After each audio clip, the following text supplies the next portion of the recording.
Hi friends, പുതിയൊരു വീഡിയോയിലേക്ക് എല്ലാവർക്കും സ്വാഗതം. ഞാൻ ഇന്നിവിടെ കാണിക്കുന്നത് രാവിലത്തെ കുറച്ച് തിരക്കുകളാണ്.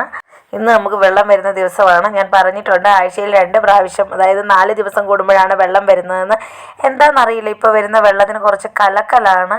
2-3 ദിവസം ഇങ്ങനെ ടാങ്കിൽ പിടിച്ചിട്ട് അടിഞ്ഞതിന് ശേഷമാണ് ഉപയോഗിക്കുന്നത്. അതുവരെ അപ്പുറത്തെ ടാങ്കിലെ വെള്ളം ഉപയോഗിക്കും. ഇങ്ങനെ മാറി മാറിയാണ് ഞാൻ വെള്ളം പിടിച്ചുകൊണ്ടിരിക്കുന്നത്. ഇപ്പം കുടിവെള്ളത്തിന് ആദ്യം തൊട്ടേ ബുദ്ധിമുട്ടുകൾ ഉണ്ടായിരുന്നത് കൊണ്ട് 2 ടാങ്ക് മണ്ടയിൽ വെച്ചേക്കുന്നതുകൊണ്ട് മാത്രം ഇങ്ങനെ മാറി മാറി ഉപയോഗിക്കാൻ പറ്റുന്നു. വെള്ള തുണികളൊക്കെ കഴുകി കഴിഞ്ഞാൽ ചുവപ്പ് കളർ ആ ഒരു അവസ്ഥയാണ്. കണ്ടോ, ഇതാണ് കുടിവെള്ളത്തിൻ്റെ കളറ്. നമുക്ക് ആവശ്യത്തിന് വെള്ളം വരും. സാധാരണ അവരൊരു 1.5 മണിക്കൂർ 2 മണിക്കൂറൊക്കെ ആകുമ്പോൾ നിർത്താറാണ് പതിവ്. ഞാൻ പോയി നമുക്ക് ടാങ്ക് നിറഞ്ഞു കഴിയുമ്പോൾ അപ്പോഴേ പോയി വെള്ളം നിർത്തും, അല്ലെങ്കിൽ നിറഞ്ഞൊഴുകി മുറ്റത്തൂടെ എല്ലാം പോകും. ഇനി ഇതാണ് 4 ദിവസത്തിന് മുമ്പ് വന്നേക്കുന്ന വെള്ളം. ഈ വെള്ളം വേണം ഈ പ്രാവശ്യം ഉപയോഗിക്കാനായിട്ട്. ഒരുവിധം അടിഞ്ഞ കളറൊന്ന് തെളിഞ്ഞിട്ടുണ്ട്. ഇതുപോലെ തന്നെ കട്ട കലക്കൽ വന്ന വെള്ളമായിരുന്നു. ദിവസം ഈ ടാങ്ക് പൂട്ടിയിട്ടേക്കുന്നതുകൊണ്ട് അത്യാവശ്യം അടിഞ്ഞിട്ടുണ്ട്. ഇനി ഇതിൽ നിന്ന് വേണം കഞ്ഞിക്കും ഭക്ഷണത്തിനും എല്ലാം ആവശ്യമായിട്ടുള്ള വെള്ളം നമുക്ക് എടുക്കാനായിട്ട്.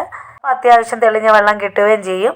മുകളിൽ ടാങ്കി വെള്ളം നിറയുന്നതിനോടൊപ്പം തന്നെ ഞാൻ ഈ താഴത്തെ ടാങ്കി നിറച്ചിടും. ഇതാകുമ്പോൾ അലക്കാനും മറ്റാവശ്യങ്ങൾക്കൊക്കെ ഉള്ള വെള്ളം ഈ താഴെ ടാങ്കിൽ നിന്നെടുക്കാം. രാവിലെ 5:30-6 മണി ഇതിനിടയിലാണ് വെള്ളം വരുന്നത്. ആ വെള്ളത്തിൻ്റെ എല്ലാ പരിപാടികളും കഴിഞ്ഞ് ഞാൻ അടുക്കളയിലേക്ക് വന്നിട്ടുണ്ട്. എൻ്റെ മക്കൾക്ക് ഏറ്റവും ഇഷ്ടമുള്ള പലഹാരത്തിലൊന്നാണ് പൂരി. അപ്പോൾ ആ പൂരി ഉണ്ടാക്കാൻ വേണ്ടിയിട്ട് ഞാൻ കുറച്ച് മാവ് ഇവിടെ എടുത്തിട്ടുണ്ട്. ഇതിലേക്ക് ആവശ്യത്തിന് ഉപ്പുകൂടെ ഇട്ട് നന്നായിട്ട് പച്ചവെള്ളത്തിലാണ് ഒന്ന് കുഴച്ചെടുക്കുന്നത്. നേരത്തെയൊക്കെ ഭർത്താവ് കിടക്കുന്നതിന് മുമ്പായിട്ട് ചോദിക്കുന്ന ഒരു ചോദ്യമായിരുന്നു, നാളെ കാപ്പിക്ക് എന്നാന്ന്. അപ്പോൾ പൂരിയാന്ന് പറയുവാണെങ്കിൽ നേരത്തെ എഴുന്നേക്കും. അവന് ഭയങ്കര ഇഷ്ടമുള്ള ഒരു പലഹാരം ആയതുകൊണ്ട് തന്നെ നേരത്തെ എഴുന്നേറ്റ്, കഷ്ടകാലത്തിനെങ്ങാനും നമ്മൾ എഴുന്നേറ്റിട്ട് നമ്മുടെ പ്ലാനൊന്ന് മാറ്റി വേറെ എന്തെങ്കിലും ഉണ്ടാക്കി അന്നത്തെ ദിവസം പോക്കാട്ടോ. അവൻ കരയുക മാത്രമല്ല, അവൻ ബഹളം വെക്കും പൂരിക്ക് വേണ്ടി. ആ പലഹാരം ഉണ്ടാക്കണം, നമ്മൾ കൂടാതെ പൂരിയും കൂടെ ഉണ്ടാക്കേണ്ടി വരും. അങ്ങനെ പണിയായതുകൊണ്ട് തന്നെ പൂരി എന്ന് പറഞ്ഞു പോയാൽ ഞാൻ കറക്റ്റായി പൂരി ഉണ്ടാക്കിയിരിക്കും. പിന്നെ കാപ്പി എന്ന് പറയുന്നത് ഞങ്ങൾ കടുങ്കാപ്പിക്ക് മാത്രമല്ല, രാവിലെ കഴിക്കുന്ന ബ്രേക്ക്ഫാസ്റ്റിന് ഇവിടെ കാപ്പി എന്താ, കാപ്പി കുടിച്ചോ അങ്ങനെയൊക്കെയാണ് ചോദിക്കുന്നത്. അതിനും കാപ്പി എന്ന് തന്നെയാണ് പറയുന്നത്. അങ്ങനെ പൂരിക്കൊക്കെ കുഴച്ചെടുത്ത് ഒരു മണിക്കൂറോളം ഞാൻ ഈ കുഴച്ചെടുത്ത മാവ് മാറ്റി വെക്കും കേട്ടോ.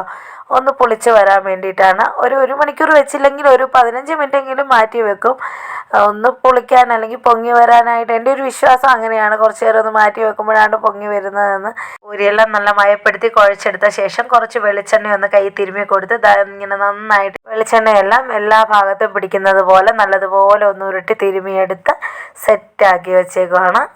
പറയാനായിട്ട് വിട്ടുപോയി, റേഷൻ കടയിൽ നിന്ന് കിട്ടുന്ന ആട്ട കൊണ്ടാണ് കേട്ടോ ഞാൻ ഈ പൂരി ഉണ്ടാക്കിയെടുക്കുന്നത്. ആട്ടയ്ക്കൊപ്പം കുറച്ച് മൈദാമാവ് മിക്സ് ചെയ്താലും നല്ലതാണ്. ഞാനിവിടെ മൈദാമാവ് ഒന്നും മിക്സ് ചെയ്തിട്ടില്ല. കിട്ടിയ ആ ആട്ട കൊണ്ട് മാത്രമാണ് ഇവിടെ സെറ്റാക്കി വെച്ചേക്കുന്നത്. 1 മണിക്കൂറോളം റെസ്റ്റ് എടുക്കേണ്ടതുകൊണ്ട് ഞാനിതൊന്ന് അടച്ചു വെച്ചിട്ടുണ്ട്. അവിടെ ഇരിക്കട്ടെ. അടുത്ത പണികൾ കുറേയേറെ ഉണ്ട്, അതൊക്കെ ചെയ്ത് തീർക്കണം. അങ്ങനെ കുറച്ച് തൂത്ത് വാരാനും പാത്രം കഴുകാനും ഒക്കെ ഉണ്ടായിരുന്നതൊക്കെ സെറ്റാക്കിയിട്ട് തിരിച്ചു വന്നപ്പോഴേക്കും ഒരു സാമ്പാർ ഉണ്ടാക്കാമെന്ന് ഓർത്ത്. വേണമെങ്കിൽ പൂരിക്ക് കറിയായിട്ടും എടുക്കാം. ഉച്ചക്കത്തേക്കാണ് മെയിനായിട്ട് ഉദ്ദേശിച്ചേക്കുന്നത്. മക്കൾക്ക് കറിയൊന്നും വേണ്ട. പൂരിയൊക്കെ പൊരിക്കുന്ന ഉടനെ തന്നെ ആ ചൂടോടുകൂടി അതുങ്ങൾ തിന്നോളും. ഒരുപാട് കഷ്ണങ്ങളൊന്നുമില്ല, കുറച്ച് കഷ്ണമേ ഉള്ളൂ. കോവലയിൽ പോയി കോവയ്ക്ക നോക്കി, വഴുതലയിൽ പോയി വഴുതനങ്ങയൊക്കെ നോക്കിയപ്പോഴൊന്നുമില്ല. അതൊക്കെ വേണ്ടെന്ന് വെച്ചുകൊണ്ട് അത്യാവശ്യം ഇരുന്ന പച്ചക്കറികൾ മാത്രം കൊണ്ടൊരു സാമ്പാർ തട്ടിക്കൂട്ടാമെന്ന് വിചാരിച്ചു. അതിനുവേണ്ടി കൂർക്ക, കിഴങ്ങ്, സവോള, ക്യാരറ്റ്, പരിപ്പ്, മുരിങ്ങക്ക, പച്ചമുളക്, തക്കാളി, കുറച്ച് ഉള്ളി കൂടി എടുത്തു. ഇത്രയൊക്കെ സാധനങ്ങൾ എനിക്ക് ധാരാളം കേട്ടോ. സാമ്പാർ വെക്കാൻ എനിക്കൊരു കിഴങ്ങ്, ഒരു ക്യാരറ്റ്, 2-3 ഉള്ളി, ഒരു സവോള ഉണ്ടെങ്കിൽ, 2 പച്ചമുളകൊക്കെ ഉണ്ടെങ്കിൽ ഞാൻ അടിപൊളിയായിട്ട് സാമ്പാർ വെച്ചെടുക്കും. ഇത്രയും കഷ്ണങ്ങളൊന്നും വേണമെന്നില്ല, കാരണം ഇവിടെ കഷ്ണങ്ങൾക്കല്ല പ്രാധാന്യം, ആ ചാറിന് വേണ്ടിയിട്ടാണ്. അപ്പോൾ എടുത്ത കഷ്ണങ്ങളൊക്കെ വൃത്തിയാക്കി അരിഞ്ഞൊക്കെ വന്നപ്പോഴത്തേക്ക് 2-3 ചക്കക്കുരു കൂടി ഇവിടെ ഉണ്ടായിരുന്നു. ഇനി പച്ചക്കാ കൂടിയുണ്ട്. ദിവസം ഒടിഞ്ഞു കിടന്ന വാഴക്കൊല എടുത്തുകൊണ്ട് വന്നതാണ്. അതിൻ്റെ ഏറ്റവും അടിവശത്തെ കാ പഴുത്തിട്ടില്ല. അതിൻ്റെ പച്ചക്കാ കൂടി കിട്ടി. അതുകൂടി ഒന്ന് വൃത്തിയാക്കി അരിഞ്ഞെടുക്കുന്നുണ്ട്. ഇവിടെ ഞാൻ പരിപ്പും കഷ്ണങ്ങളും എല്ലാം ഒരുമിച്ചാണ് ഇട്ട് കൊടുക്കുന്നത്.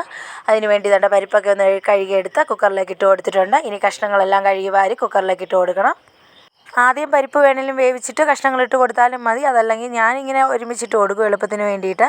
കഷ്ണങ്ങളെല്ലാം കഴുകി വാരി കുക്കറിലിട്ട ശേഷമാണ് പച്ചമുളക് കീറിയിട്ട് കൊടുക്കുന്നത്. ഇനി അതിൻ്റെ ഒപ്പം തന്നെ ഒരു തക്കാളിയും കൂടെ കീറിയിട്ട് കൊടുക്കുന്നുണ്ട്. ഇനി ഇതിലേക്ക് സാമ്പാർ പൊടിയാണ് ഇട്ട് കൊടുക്കുന്നത്. സാമ്പാർ പൊടിയൊക്കെ ചൂടാക്കി വേണമെങ്കിൽ ഇടാം, ഞാൻ അതും ചെയ്യുന്നില്ല. സാമ്പാർ പൊടി നേരെ ഇട്ട് കൊടുക്കുമ്പോൾ വേറൊരു ടേസ്റ്റാണ്. അതാണ് ഞാൻ പറഞ്ഞത്, പരിപ്പൊക്കെ വേവിച്ച് വെക്കുമ്പം സാമ്പാറിന് വേറൊരു ടേസ്റ്റ്, ഇത് നേരിട്ട് തന്നെ പച്ചയ്ക്ക് ഇട്ട് കൊടുക്കുമ്പോൾ വേറൊരു ടേസ്റ്റ്. ഇനി ഇതിലേക്ക് ആവശ്യമായ 1/2 ടേബിൾ സ്പൂൺ മുളക് പൊടി, ഒരു 1/4 ടീസ്പൂൺ മഞ്ഞൾപ്പൊടി, ഒരു സ്പൂൺ മല്ലിപ്പൊടി, ആവശ്യത്തിന് ഉപ്പ് കൂടി ഇട്ട് കൊടുത്തിട്ടുണ്ട്. ഇനി കുറച്ച് വെള്ളം കൂടി ഒഴിച്ച് ഒന്ന് മിക്സ് ചെയ്തെടുക്കണം. ചാറ് ഒരുപാട് വേണമെങ്കിൽ കുറച്ചുകൂടെ വെള്ളം ഒഴിക്കണം. ഇനി 1-2 വിസിലടിക്കാനായിട്ട് ഒന്ന് അടുപ്പിലേക്ക് വെച്ച് കൊടുക്കണം. 1-2 വിസിലടിച്ച് കഴിഞ്ഞാൽ സാമ്പാർ ഇവിടെ റെഡിയാവും. അങ്ങനെ സാമ്പാർ വേകുന്ന സമയം കൊണ്ട് പൂരിയുടെ ബാക്കി പരിപാടി ചെയ്യണം. ഇനി ദാണ്ട കണ്ടോ, അത്യാവശ്യം നന്നായിട്ട് മാവൊക്കെ ഒന്ന് സെറ്റായി വന്നിട്ടുണ്ട്.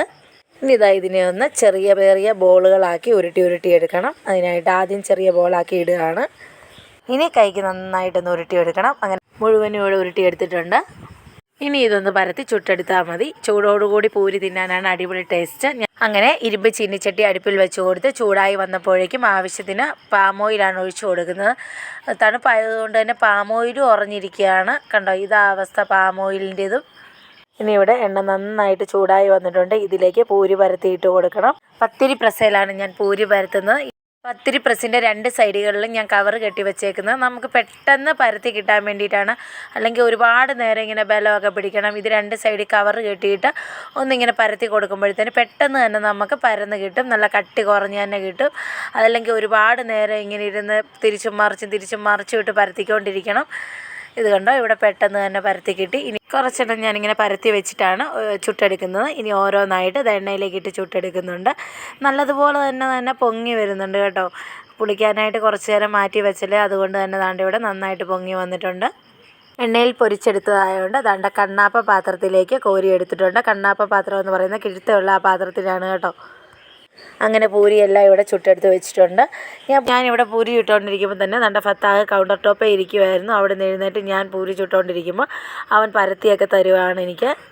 അവന് പരത്താൻ അറിയത്തില്ലാത്തതുകൊണ്ട് തന്നെ നല്ല കട്ടിക്കാണിരുന്നത്. അത് പിന്നെയും ഞാൻ ഒന്നും കൂടെ പ്രസ് ചെയ്തെടുത്ത് പൊരിച്ചെടുക്കുകയാണ്. ഞാൻ വല്ല കുറച്ചുകൂടെ മൂപ്പിച്ചെടുക്കണം എനിക്കിന്ന്. ഇങ്ങനെയാണ് ഞാൻ ഏറ്റവും ലാസ്റ്റത്തെ പൂരികൾ എനിക്ക് വേണ്ടിയിട്ട് നന്നായിട്ട് മൂപ്പിച്ചെടുക്കുന്നുണ്ട്. എനിക്കും കാക്കൂനും കേട്ടോ, മക്കൾക്ക് മാത്രമേ ഉള്ളൂ അത്രയും മൂക്കണ്ടാത്തത്. ഞങ്ങൾക്ക് രണ്ടിനും നന്നായിട്ട് മൂപ്പിച്ചെടുക്കുന്നുണ്ട് ഞാൻ. ഇവിടെ പൂരിയൊക്കെ ചുട്ട് സെറ്റാക്കി എടുത്തിട്ടുണ്ട്. ചൂടോടുകൂടി മക്കളൊക്കെ കഴിച്ചു കേട്ടോ. ഞാനും കാക്കും കൂടെ ഉള്ളൂ ഇനി കഴിക്കാനായിട്ട്. എന്നാൽ സാമ്പാറിൻ്റെ കുറച്ച് പണികൾ കൂടി ഉള്ളത് കൊണ്ട് തന്നെ അതുകൂടെ കഴിഞ്ഞിട്ട് കഴിക്കാമെന്ന് കരുതി ഇവിടെ എല്ലാം ചുട്ടടുക്കി വെച്ചിട്ടുണ്ട്. ഞാൻ പൂരി ചുട്ടെടുത്ത സമയം കൊണ്ട് സാമ്പാർ ഇവിടെ വെന്ത് സെറ്റായി വന്നിട്ടുണ്ടായിരുന്നു. കുക്കറങ്ങോട്ട് തുറന്നപ്പോൾ കൊതിപ്പിക്കുന്ന സാമ്പാറിൻ്റെ മണമാട്ടോ പുറത്തേക്ക് വന്നേക്കുന്നത്. നന്നായിട്ടൊന്ന് മിക്സ് ചെയ്ത് കൊടുത്ത ശേഷം കടുക് വറുത്തിട്ട് കൊടുത്തിട്ടുണ്ടായിരുന്നു. ഇനി ഇതിലേക്ക് വേണ്ടിയത് അല്പം വാളംപുളി പിഴിഞ്ഞൊഴിച്ച് കൊടുക്കണം. തക്കാളി അരിഞ്ഞിട്ട് കൊടുത്തേക്കുന്നതുകൊണ്ട് തന്നെ ഒരു അല്പം കൊടുത്താൽ മതി, ഒരുപാടൊന്നും കൊടുക്കണ്ട. സാമ്പാറിന് ടേസ്റ്റ് ഒന്ന് കൂടാൻ വേണ്ടിയിട്ടാണ്. അങ്ങനെ സൂപ്പർ സാമ്പാർ ഇവിടെ റെഡി ആയിട്ടുണ്ട്. സാമ്പാർ റെഡിയായ ശേഷമാണ് കേട്ടോ ഞാൻ പൂരി കഴിക്കാനായിട്ടിരുന്നത്. അടിപൊളിയാണ് പൂരിയും സാമ്പാറും. നിങ്ങൾ ഇതുവരെയും സാമ്പാർ ഇങ്ങനെ വെച്ചിട്ടില്ലെങ്കിൽ ഒന്ന് വെച്ച് നോക്കണം കേട്ടോ. അടിപൊളി ടേസ്റ്റാണ്, നിങ്ങൾക്ക് ഉറപ്പായിട്ടും ഇഷ്ടപ്പെടും. അപ്പോൾ ഇന്ന് ഉച്ചയ്ക്ക് നമ്മുടെ വീടിൻ്റെ താഴെയായിട്ടൊരു കെയർ താമസം നടക്കുന്നുണ്ട്. അപ്പോൾ നമ്മളെല്ലാവരും കൂടെ കെയർ താമസത്തിന് വേണ്ടി പോവുകയാണ്. അതുകൊണ്ട് ഉച്ചഭക്ഷണമൊന്നും ഞങ്ങളിവിടെ റെഡിയാക്കുന്നില്ല. അത്യാവശ്യം ചോറും കറികളൊക്കെ ഇരിപ്പുണ്ട്. കെയർ താമസത്തിന് പോയിട്ട് അവിടുന്ന് കഴിക്കണം. അങ്ങനെ ഇന്ന് നല്ല കാലാവസ്ഥയായിരുന്നു കേട്ടോ, നല്ലതുപോലെ തെളിഞ്ഞ് നിൽക്കുക. അതുകൊണ്ട് തന്നെ ഞങ്ങൾ ഒരു 2:30 സമയമായി ഞങ്ങൾ ഇറങ്ങി പോകുമ്പോഴത്തേന്. അപ്പം നല്ല തെളിവായതുകൊണ്ട് തന്നെ കുടയൊന്നും എടുക്കാതെയാണ് ഞങ്ങൾ പോകുന്നത്. പെട്ടെന്ന് തന്നെ പോയിട്ട് വരണം. തൊട്ട് താഴെയാണ്. കെയർ താമസ വീട്ടിൽ പോയെങ്കിലും അവരുടെ വീടിൻ്റെ ഫോട്ടോയോ അല്ലെങ്കിൽ അവിടുത്തെ വീഡിയോയോ ഒന്നും എടുക്കാൻ ഞാൻ നിന്നില്ല കേട്ടോ. രാവിലെ തൊട്ട് തുടങ്ങിയ കെയർ താമസമല്ല, ഒരു 12 മണിക്ക് ശേഷമാണ്. അതുകൊണ്ട് തന്നെ ദാണ്ടെ അവിടുത്തെ ഫുഡ് ബിരിയാണി, പപ്പടം, ചമ്മന്തി, നാരങ്ങ അച്ചാർ, സാലഡ് ഇതെല്ലാം കൂടിയായിരുന്നു കേട്ടോ. അടിപൊളി ഫുഡൊക്കെ ആയിരുന്നു അത്. അപ്പോൾ ഇന്നത്തെ വീഡിയോ ഇത്രയൊക്കെ തന്നെയുള്ളൂ. കുഞ്ഞു വീഡിയോ ആണ് കേട്ടോ. ഇഷ്ടപ്പെട്ടാൽ ലൈക്ക് ചെയ്യാനും ഷെയർ ചെയ്യാനും കമൻറ്റ് ചെയ്യാനും മറക്കരുത്. കൂടുതൽ വിശേഷങ്ങളായിട്ട് അടുത്തൊരു വീഡിയോയിൽ കാണും വരെ ബൈ ബൈ.